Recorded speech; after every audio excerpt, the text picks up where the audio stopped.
Herkese merhabalar arkadaşlar. Kaldığımız yerden devam ettiğimiz bir One Piece teori sohbet videosunda da beraberiz. Bu videoda sizden gelen teorilerden konuşacağız. Bakalım sizler neler yazmışsınız, neler söylemişsiniz. Videoyu beğenirseniz like atmayı, kanalımı beğenirseniz abone olmayı lütfen unutmayın.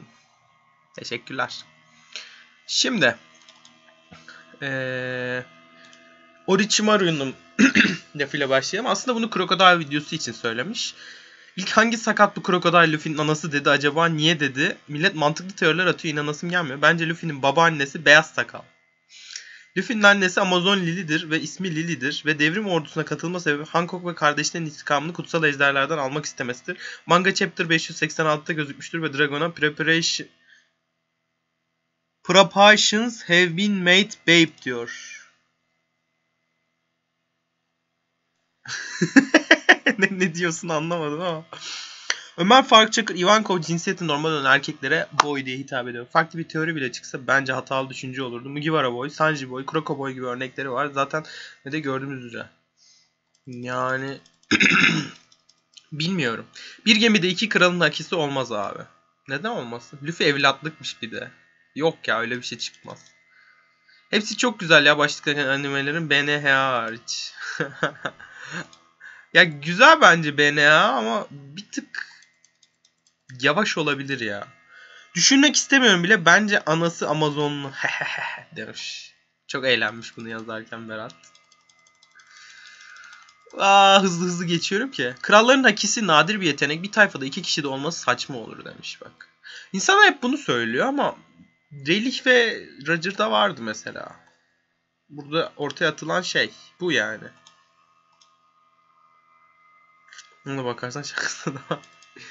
Ben yine konuya alakasız yerlerden dalıyorum ama o da 2021'de sadece Shanks değil, Vivi, Sabo ve Hancock'un aktif olacağını söylemiş sanırım. Wow. Bence Luffy'nin annesi Nami'yi yetiştiren Belemer.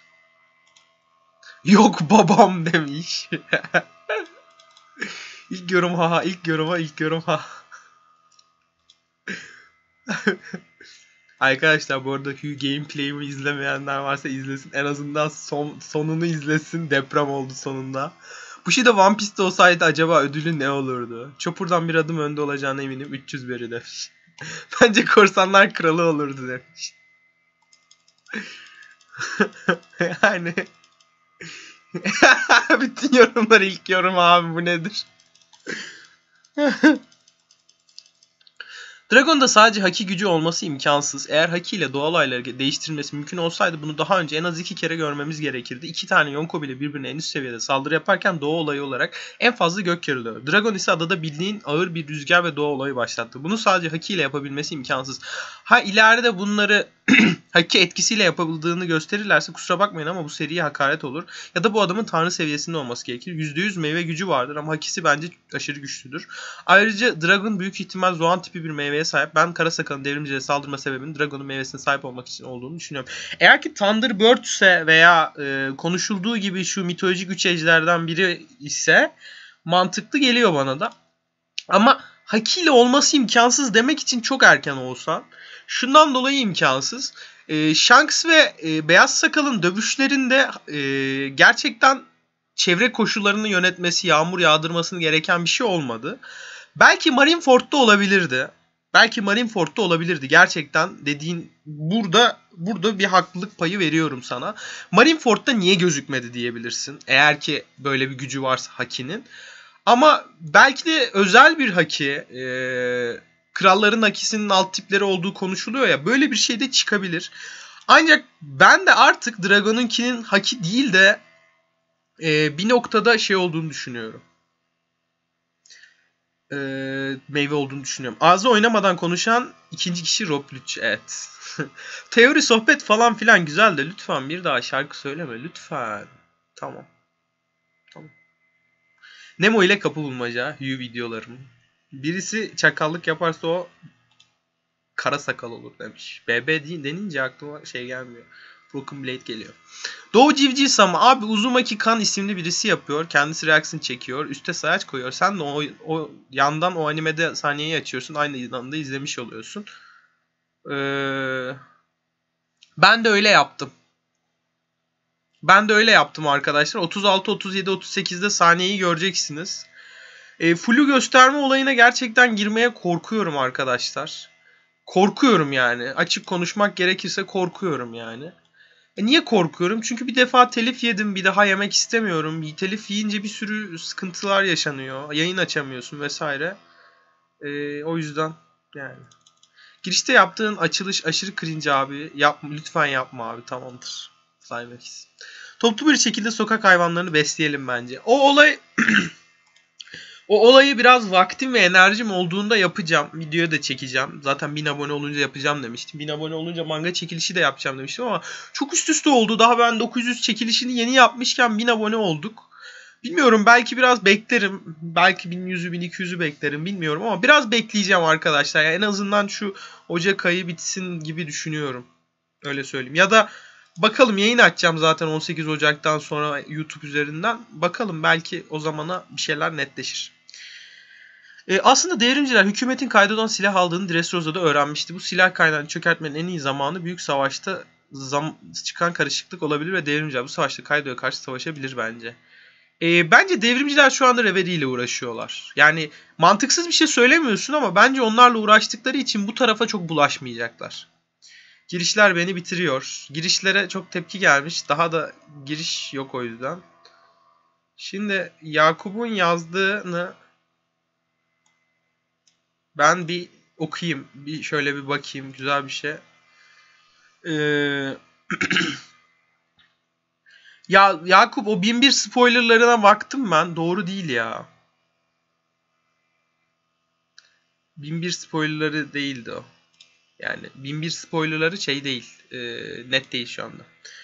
Bence video başlığına ya da videoda spoiler ya da spoilersız yorumları yazmamızı söyle. Ona göre yazarız. Senin için daha rahat olur. Ya başına spoiler yazıp boşluk bırakırsanız, 2-3 satır falan bırakırsanız, her zaman için geçerli bu. Ben yandan böyle geçiş yapabiliyorum. Geçiş yapıp okurum. Sonra cevap veririm bir şekilde. Bu şekilde hem adınız gözükür. Böyle de yapabiliriz. Yani benim aklımdaki o. Yunus Emre Yılmaz. Teşekkür ederim.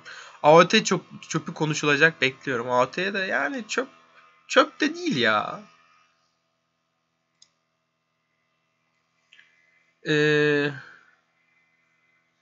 Dostum, bu teoriyi bir ay öncesinden yayınlamışsın. Ben 2-3 aydır biliyorum ki Big Mom da Wano'ya gelecek ve Luffy ikisinin de birden hesabını toptan gelecek. Yani yenip yenmeme meselesine gelince Luffy Shanks'ı bile yenme planı yapıyorken Big Mom'u es geçme ihtimalini düşünmüş olmam bile kusura bakma abes kaçmış. Son bilgilere göre Rocksteady Zebek yaşıyor ve muhtemelen Imsama'nın kendisi Teach ile de bağlantısı var ve muhtemelen Zebek'in oğlu.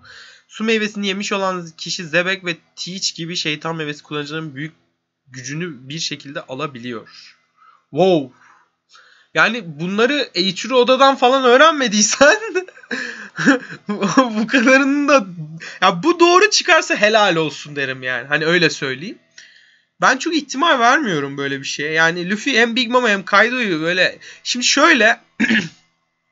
Mangada bu konuya bir taş atıldı. Luffy'nin Big Mom'u da yeneceğine dair bir taş atıldı aslında. Bunu söylemek lazım. Spoiler boyutunda değil. Çünkü bir yenme durumu yok şu anda. Ama bunu yapacağına dair bir taş atıldı. Ama ben Luffy'nin hem Kaido'yu hem Big Mom'u tek seferde indirmesini çok mantıklı bulmuyorum. Zor buluyorum yani. Açık konuşmak gerekirse bence zor. Shanks'ı bile demeye de gerek yok. Çünkü Shanks, Big Mom savaşsa hangisi alır onu bile bilmiyoruz. Gerçekten bilmiyoruz aslında. Bunların ikisi de Yonko. Bir kıstasımız yok ki. Big Mom Kaido savaşsa kim alır onu da bilmiyoruz. Kaido Shanks savaşsa kim alır onu da bilmiyoruz. Hatta arttırıyorum, Teach'in bunlarla bir VS'sinde Teach mi kazanır, bunlar mı kazanır onu bile bilmiyoruz. Çünkü bunların hepsi Yonko olarak anılıyor. Yani net bir şey yok. Yani yarın bir gün siz şimdi Teach'in gelip bu Yonkolardan birini yendiğini görseniz şaşırır mısınız? Ben şaşıracağımı söyleyemem. Kaypak bir düşman, akıllı bir düşman Teach. Güçsüz olduğu anı mutlaka bulacaktır ve yenecektir derdim yani yorum olarak. Hani benim düşüncem bu. O yüzden bundan mütevellit. Ben bu kadar kesin konuşamam ama Luffy'nin ikisini birden yenmesini, tek savaşta yenmesini mümkün görmüyorum. Birini yenecektir. Bir şekilde yenilenecektir. Diğerini de yenecektir. Bence ikisini de yenecektir. Doğru, orada hak veriyorum ama tek savaşta değil. İkisi yan yana savaşırken Luffy tek başına ikisini yenemez. Yardımcıları lazım. Ama yardımcılarla bile yenebilir mi? Soru işareti. Roxy Zebek'in yaşadığına dair bir veri benim elime geçmedi. Dürüst olmak gerekirse. İmsama'nın kendisi olduğuna dair de. Teach ile bir bağlantısı oldu. Zaten ezelden beri konuşuluyor. Ama oğlu muhabbeti de net değil. Su meyvesi de net değil. Yani öyle bir meyve seride var mı onu bile bilmiyoruz. Olduğunu düşünüyoruz. Ama bu kadar net değil bence Dono. Ronin. Ya olabilir, olmaz demiyorum ama bu kadar net değil bence. Wano'ya Dragon gelir demiş Celal Yılmaz. Wow. Wano'ya Dragon gelirse çok hype olur ya. Kapak fotoğrafındaki Dragon çarpılmış sanırım. Evet ya, bu fotoğraf beni de biraz şey yaptı. Fatma Nur demiş ki Nemo ileride Doflamingo ile tekrardan karşılaşacağımız kesin büyük ihtimalle en son savaşta yer alacak. Sence kimin yanında savaşacak? Ben neden bilmiyorum ama Luffy'nin yanında savaşacağını düşünüyorum. Herhangi bir kaynağım yok ama öyle hissediyorum. Crocodile için de böyle düşünüyorum. Bana kalırsa Dofi Luffy'lere kutsal ejderlerle ilgili bilgileri ve Marijoa'daki saklanan gerçekleri anlatacak kişi olacak. Neden öyle olacağı hakkında hiçbir fikrim yok. Sadece adama garip bir sempati besliyorum. Tabi bu yaptığı şeylerden oturuyor onu gebertmek istemediğim anlamına gelmez. Bilmem, bana çok şey biliyor ve konuşmuyor gibime geliyor. Dofi bence Luffy'den nefret ediyor ve olası bir savaşta Luffy'ye karşı savaşmayacaktır bile. Kendi canı kiminle savaşmak istiyorsa onu yapacaktır. Zaten Vef de aynısını yazmış. Sırf kendini eğlendirmek için orada olacaktır. Her iki tarafa da saldırabilir. Marineford'da olduğu gibi. Yani ben de böyle düşünüyorum. Vef gibi düşünüyorum. Dofi'den öğreneceklerine de çok ihtimal vermiyorum kısa vadede. Çünkü Impel Down'da ve Impel Down'a olası bir dönüş olacağını düşünüyorum. Karasakallı'nın Robin'i kaçırma ihtimali asla aklımdan çıkmıyor. Karasakal Robin'in poneglyphleri okuyabildiğini öğrenirse hem Raftel'e götüren poneglyphleri almak hem de Robin'i onların okuması için kullanmak adına onu kaçırabilir gibime geliyor. Tabii ki Luffy'nin tayfasından birini kaçırıp sağ çıkabileceğini düşünmesin. Öyle bir şey olursa hasır şapka tayfası Karasakal'ın ağzına pisler. Racon kestirmeyin bizim tayfaya. Wow. Önce yazmış sonra sinirlenmiş. Nemo selamlar. Otobüs yolculuğu yaparken aklıma inanılmaz bir teori geldi. Şimdi Big Mom Wano'ya geliyorken Kaido diyor ki korsanlar ihanet eder. Bu cepte kalsın. Sonra Big Mom King'e diyor tayfama katıl. Bu da cepte kalsın. Kaido ve Big Mom ittifak kurarlar ve böylece Big Mom iyice Kaido'ya yaklaşır. Bu yaklaşım sonucu poneglyph olduğunu da öğrenir. Big Mom ve ağzını suya akar. Bu üç olayı birleştirince Big Mom bir hesap kitap yapar ve Big Mom Kaido'ya ihanet edecek gibi görünüyor. O da Sensei'ye küçük küçük ipuçları vermeyi seviyor. Kaldı ki Luffy şimdi ne kadar güçlü olursa olsun süpernovalar şu an iki Yonko ile baş edemezler. İlla ki o iki Yonko'dan birinin birisine ihanet etmesi gerekiyor. Kaldı ki Kaido Lin'in gelirse onu öldüreceğim diye söyledim. Acaba hangisine ihanet edecek? Kafamda deli sorular. Kesinlikle bir ihanet olacak gibi duruyor.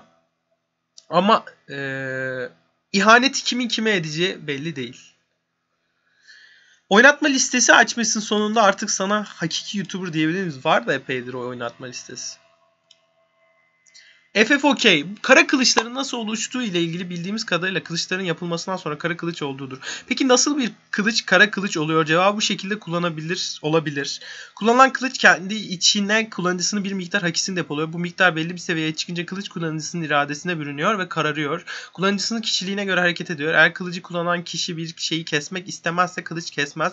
Eğer kesmek isterse göğü bile kesebilecek hale gelir. Belki bu biraz uçuk gelebilir ama Zoro'nun tek kullandığı kara kılıç Shusui, onun da Ryuma'ya ait olduğunu biliyoruz. Bence Zoro'nun o kılıcı hiç zorlamadan rahatlıkla kullanmasının sebebi Ryuma ile aynı kandan gelmesidir. Ayrıca biliyoruz ki Zoro'nun henüz hiçbir kılıcı kara kılıç yaptığını görmedik. Umarım bu ark en azından bu kılıcı kara kılıç yapabilir.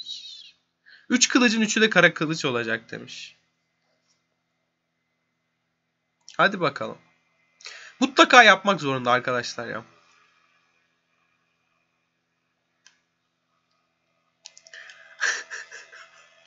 Shanks Kid'in kolunu alıp da kendine ekleme yapıp kullanmasını bekliyorum. Eğer ki Shanks yılı olacaksa kırmızı kafalar sonuçta ve aynı yerden kesilen kol sanırım. Neden olmasın, bu yazayım burada kalsın. Tarihe geçersin bu çıkarsa. Sogeking vs God Usopp savaşsa kim alır sizce? Bahisleri aşağıya bekliyorum.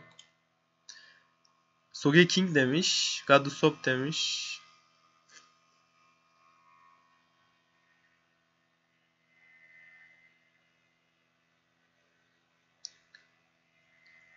Kırmızı burun Buggy D. Clown etrafa bakar, kralların ikisinin çarpışmasının etkisiyle Luffy, Big Mom, Kaido ve ada üzerindeki herkes yerde baygın yatmaktadır. Clown'u da oyla değil de aile yazmış. Abi korsanlar kralı olmaya nasıl karar veriyor? Shanks'a beni götürmeni istemeyeceğim. Shanks'a zaten götürmeyecektik. Korsan olamazsın diyor. Sonra korsanlar kralı olacağım diyor. Atladığım bir yer var mı yoksa bu kadar mı? Şöyle oluyor yanılmıyorsam mangada. Shanks'lar gidiyor. Seni götürmeyeceğiz diyorlar. Luffy de zaten ben sizle gelmeyecektim. İşte sizi yenecek bir tayfa yapacağım diyor. Yanılmıyorsam mangada. Düşünsenize korsanlar kralı olacağını sonradan karar veriyor. Evet, bildiğim kadarıyla. Ace flashbacklerinde var. Düşünsenize bunların hepsi aslında Luffy'nin rüyası ve sonunda Luffy uyanıyor. Bir yanında Sabo, bir yanında Ace ormandaki ağaç evde uyuyorlar. Ben buna gülümserim biliyor musunuz arkadaşlar? Kusura bakmayın. Yani bu kadar macera yaşadık ama Ace ve Sabo'nun yaşaması beni o kadar mutlu eder ki gülümserim ben buna ya. Yalan yok. Kral akisi olsa şaşırmam Sanji'ye tek atar diyenler. Kimse de artılamamış. Kimse ölmeden hikaye bitebilir, zorlamayalım falan diyoruz da önümüzdeki çok büyük savaşlar var ve kayıp yaşanmalı. Bence mefta olan kişi Love olacak. Oda Sensei seride hiçbir şeyi boşa koymaz. Dressrosa'dayken sonsuz gençlik olayının üstünde fazla durdular ve bence Love bir yerde kullanacak ama kime yapar bilmiyorum. Nemo şimdi fan kitlesi çok falan der. Yazarın sırf seveni var diye senaryoyu değiştireceğini sanmıyorum. Karakteri bize sevdiren de kendisi zaten. Buna katılıyorum. Kesinlikle ölmesi lazım. Ben öyle diyorum da 30 abone sonra reklamlı video izleyeceğiz. Vay be senin için atlamadan izleyeceğim hepsini. Hala reklam koyamadım bu arada be. Yine olduk ama kutsal ezikler. Fatma bugün de güldük. Allah razı olsun. Fatma ya. Abi belki haksızlık olur falan ama bence bir iki tane yönetici al. Uzun yorumları, trolleri ve teorileri falan ayırıp sana atabilirler. Sana kolaylık olur ya da hepsini okuma ya da uzunları bir şekilde sakla. Boş ve sakin günde at yoruluyorsun böyle. Uzunları okumayı bıraktım bu arada arkadaşlar. Bir önceki videoda da söylemiştim zaten. Uzun okumak yerine yani uzunları bana özelden atın. Bir video haline getirelim onları. Çünkü yani şu an mesela ben atıyorum 5 günlük yorum okudum. Kısa kısa yorumlarda hepsi çoğu. Yani uzun bir şey çıkmadı şu ana kadar karşıma. Ve 17 dakika oldu. Yani hem insanlar sürekli soru değişiyor. Çeşitlilik oluyor. Konuşulanlar değişiyor. Chill oluyor. Eğlenceli oluyor. Uzun yorum okuyunca 10 dakika ben ona hapsoluyorum. Ben ona hapsoluyorum. O yüzden çok sevmiyorum çok uzun olmayı. Uzunu video haline getirmek lazım. Yani o şekilde olabilir. Tek başına video olur. Mesela Hitsuzen Maker teorisini bana atmıştı özelden. Ben de video haline getirmiştim. Yine bana özelden Discord'dan yazarsanız çok daha iyi olur. Ya da bu işi anma hizmeti olarak yapmak isteyen varsa yapabilir bana. Oh XX çok uzun değilmiş. Big Mom ihanet eder bence. Çünkü bu ikiliyi aynı savaşta gerçekten indiremezler. Bence Big Mom ihanetinden sonra Big Mom'a dalarlar. Normalde onu da yenemezler ama Big Mom çok büyük bir zayıf noktası var, duyguları. Yani bir çerçevenin kırıldığını görmesi bile dizlerinin üstüne düşmesine ve yara almasına sebep oldu. Normal bir insandan bile güçsüz duruma düştü. Yani Kaido yenemezler ama bir şekilde güçsüz Big Mom'u yenerler. Bu nasıl olacak derseniz ya Big Mom korsanların biri ve bence şu şeker adam der ki senin anan köle taciri ve sen onu yedin veya Zora gibi diğerlerinde öyle uğursuz korkunç bir aura yayarak Big Mom korkutup güçsüzleştirir. Bence Big Mom'u Zoro'nun korkutup güçsüzleştirmesi kısa vadede çok mümkün değil.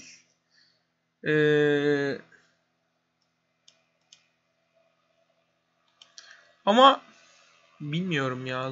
Zoro olmaz bence o kişi.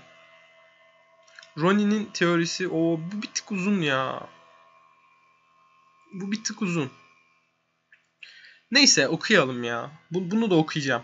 Mihaku Marineford Savaşı'nda Luffy ile ilgili söylediği bir söz var. Enel ve hatta diğerlerinin Luffy'ye katılma, arka çıkma ihtimaline dair ipucu veriyor. Mihawk denizlerde tüm adamlar içerisinde en tehlikeli ve potansiyele sahip olan bu çocuk diyor. Bu çocuk demiyor da en büyük güce sahip diyor. Beyaz Sakal'ın desteklemesi, tayfasına destekleme emri vermesi, Crocodile'ın ve hatta daha önce rakip neyse düşman olan Beyaz Sakal'ın Roger'ın bahsini ettiği, dünyayı alt üst edecek olan fırtınayı koparacak kişi sen değilsin dediği kişi Joy Boy'un reenkarnesi olma ihtimali üzerine. Ya bu çok konuşuluyor ama reenkarne muhabbeti seriyi bozar deniyor. Bir kere yaş olarak tutmuyor bildiğim kadarıyla. Roger ölmeden önce Cheat zaten doğmuş ise reenkarne şansı zaten yok. karakter vs açısından da olamayacağını kastediyor. Luffy'nin herkesi etrafında toplayabilme özelliği tıpkı Naruto'nun herkesle en azı düşmanlarıyla bile bir süre sonra dost olabilmesi gibi bir durum. Böyle arkadaşlık, dostluk, affedebilme gibi erdemlerin ana karakterde ön plana çıkarıldığı Japon animelerinde hep bu noktaya değinilir. One Piece animede en yakın örnek olarak Otaku'nun Luffy'ye sempati duyması var mesela. Evet.